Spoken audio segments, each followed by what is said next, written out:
At this point in our service, we are going to hear a missions report from Rebecca and Carlos Ortega, who are serving Jesus over in Ecuador. Great. And if you are not familiar with Woodside, you're new to Woodside, we are a church of followers of Jesus Christ. We're about the good news of Jesus, and the heart of the good news is the proclamation that God saves sinners through Jesus Christ. And we're doing that week after week here, proclaiming that the good news, but we're also doing it around the world. And so we have some folks in Rwanda, in Ecuador, in Zambia, in Austria, in Malawi, here in Canada and the U.S., who have joined with us, and they're doing that. So welcome, Carlos and Rebecca. Thank you. Great. And for those of you that don't know Carlos and Rebecca, they have two young girls, Sophia and Isabella. And Rebecca grew up here at Woodside and helped out with the youth and with the children. And I'd like to start, the first question's for you, Rebecca. What's a girl from Hawksville? Do we get a shout out from Hawksville? Come on now. For those of you watching online, you can look at a map somewhere. Anyway, what's a girl like you from Hawksville doing in Ecuador? Could you share how God drew you to missions and drew you there? Sure, thanks. Like Dan said, my name is Rebecca, or Becky. Most of you know me as Becky Martin. I grew up here at Woodside, and after high school here in Elmira, I went to Briarcrest Bible College in Saskatchewan, and following that, wanted to go into missions short term with a friend. So my dad sent out 3 emails to different missionaries around the world, and Tim Horn in Ecuador was the first one to respond. So that's where we went, and we were there for 4 months in 2004. And then I came back to Ontario, and I was working locally here and involved in the youth and kids club ministries here at Woodside. And I was always open to the idea of missions abroad and praying for God's direction. And 7 years later, the opportunity came for me to go and serve full-time at the Hope of Bastion School in Ecuador. I've been there for 10 years now, 5 years single, and Carlos and I were married 5 years ago, and now we have 2 little girls, Sophia and Isabella. That's great, Rebecca, and just how God worked, just step by step.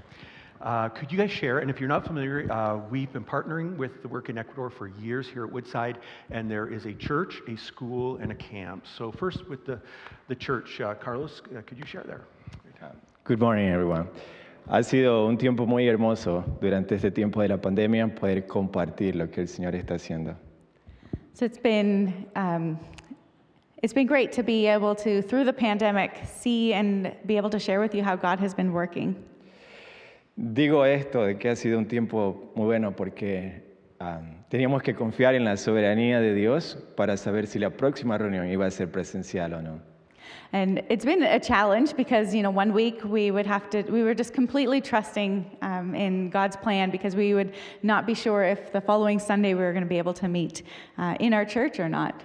Un domingo estábamos muy emocionados porque estábamos juntos, pero la siguiente semana no sabíamos si nos íbamos a encontrar otra vez en el mismo lugar.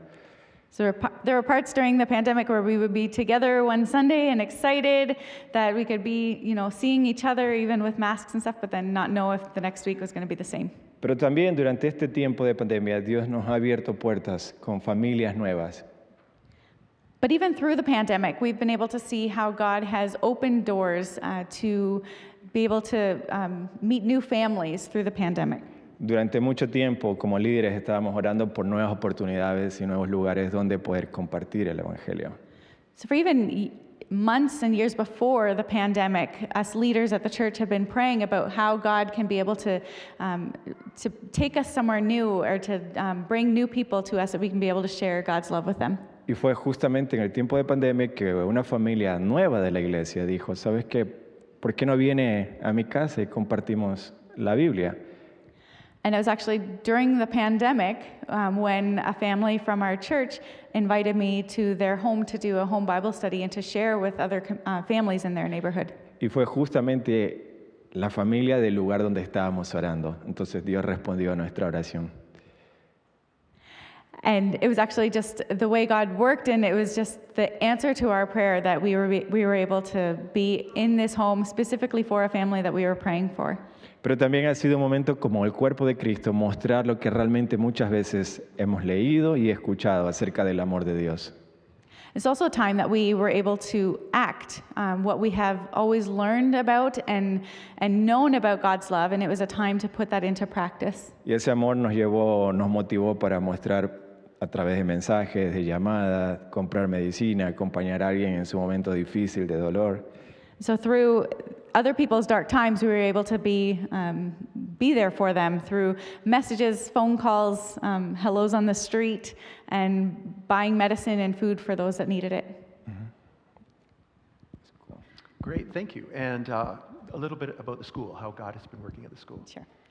And at the school, it's been a very difficult 2 years at the Hope of Bastion School because we haven't seen some of our students since February 2020 when our school year ended before the pandemic. And God, though, did not disappear through the pandemic, and He was there, and He used the school as a doorway to the community where our local church could be the hands and feet of Jesus to people walking through such a dark time and loss. And also, thanks to so many of you, we were able to support some of the school families as well with food baskets. So when so many of them lost their jobs, we were able to provide for their families. And also because the school was empty for a year and a half, we were able to do much needed renovations to the building, and God provided more than we anticipated for our Fresh Start campaign. I can speak for others, staff and leaders of the school, and we believe that God is going to do great things through the school ministries in the next year. The Ecuadorian government this last week has just announced that schools will be able to be open this month, and they're going back slowly, starting with high school, but by the beginning of January, all of our students will be back in the classroom again, finally. Mm-hmm. Great. And then the camp, Carlos? Para nosotros en el campamento también ha sido un gran desafío durante este tiempo de pandemia. At camp, it's also been just a huge challenge for us during the pandemic. Porque nosotros hablamos de un Dios consolador, un Dios que ama, pero durante este tiempo de pandemia, para esa familia fue realmente un momento cuando le mostramos realmente ese Dios. So we've been teaching, like our camp staff, and we always teach about how God is a comforting God, a loving God, and through the pandemic was ways that we were called to practice that. Y la gente comienza a preguntar, ¿no? ¿Dónde está Dios en este momento difícil? Y ahí es cuando nosotros trabajamos o actuamos. So people were, started asking a lot of questions globally, probably. Where is God, and how is what's happening in the world? And that's when we had to go out and act and show them. Y muchas veces sorprendíamos a familias que no tenían nada durante este tiempo y llegábamos a sus casas con algo de comida. And some families that didn't have food because of loss of jobs, they would get home and not know what they're feeding their families, and we would be there with food for them. Creo que en este tiempo de pandemia nuestro trabajo ha sido más mostrar que hablar. Through the pandemic, we really believe that it's been a time to act and show God's love. Uh-huh.